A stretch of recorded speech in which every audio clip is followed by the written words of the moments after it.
crois que le président Mais Simeone... quand ils disent assassin, il y a bien sûr une idée derrière. Ça n'est pas les aides ou les non-aides qu'il y a eu. C'est la question de ce qu'il est arrivé à Ivan Colonna. C'est 8 minutes pendant lesquelles Ivan Colonna a été tabassé quasiment à mort, puisqu'au moment où on se parle, il est encore entre la vie et la mort. 8 minutes, ça s'est passé dans l'enceinte d'une prison à Arles. Ça s'est passé sous l'œil des caméras et aucun surveillant n'est intervenu.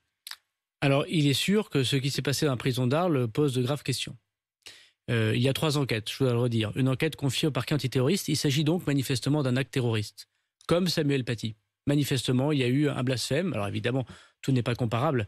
Il y a eu un blasphème, je mets des guillemets. Est-ce qu'elle est vraiment opportune, cette comparaison que vous faites également dans le journal Corse Matin? C'est un acte terroriste. Voilà un terroriste islamiste, radicalisé, qui, c'est ce qu'il prétend, c'est ce qui est écrit dans les journaux, sous prétexte que M. Colonne aurait eu des propos relevant du blasphème contre le prophète, celui-ci se serait vengé. La main de Dieu aurait vengé et aurait voulu tuer, massacrer Cet homme-là était déjà arrêté. Il était en prison. Ivan Colonne, c'est un acte terroriste commis en prison, commis sur le sol français, bien évidemment. Et à ce titre-là, il faut le... C'est-à-dire que même quand ils sont arrêtés, on n'arrive pas à les empêcher de nuire? Il faut le qualifier comme tel d'abord. Le parquet antiterroriste s'est saisi, je voudrais le rappeler. Et c'est avant tout un acte islamiste. Donc le comparer avec un acte d'État français... Gilles Simeoni, avec qui vous parlez, il disait sur mon antenne il y a encore quelques jours, officine parallèle. Il sous-entendait qu'il y avait une officine parallèle éventuelle. J'ai dit au président Simeone, pour qui j'ai le plus grand respect, que cela était pas vrai et que c'était profondément, je crois, excessif. Et par ailleurs, pour ne pas dire autre chose. Mais je veux dire que nous allons faire la vérité la plus totale, puisque une enquête judiciaire indépendante, parquet antiterroriste saisi, une enquête administrative dont le Premier ministre va rendre les conclusions très bientôt.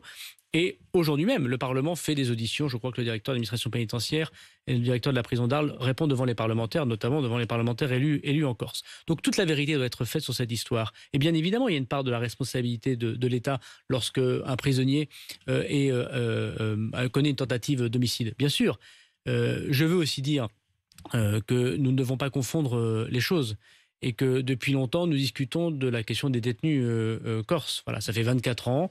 Mais là encore, disons un mot de cela. Ivan Colonna, ça fait des années, en effet, que sa famille demande un rapprochement sur l'île, la levée de son statut particulier.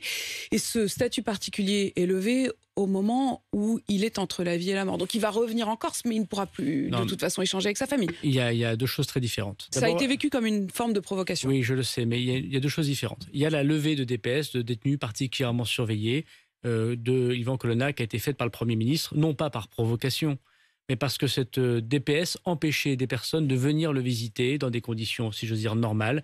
Et c'est une mesure d'humanité qu'a pris le Premier ministre pour qu'il n'y ait pas de garde, qu'il n'y ait pas de contraintes qui empêchent des personnes de venir visiter Ivan Colonna. Donc d'abord, c'est une mesure de forte humanité, bien évidemment, en lien avec la famille Colonna, dont je veux évidemment dire que ce qui se passe pour elle est affreuse. Voilà.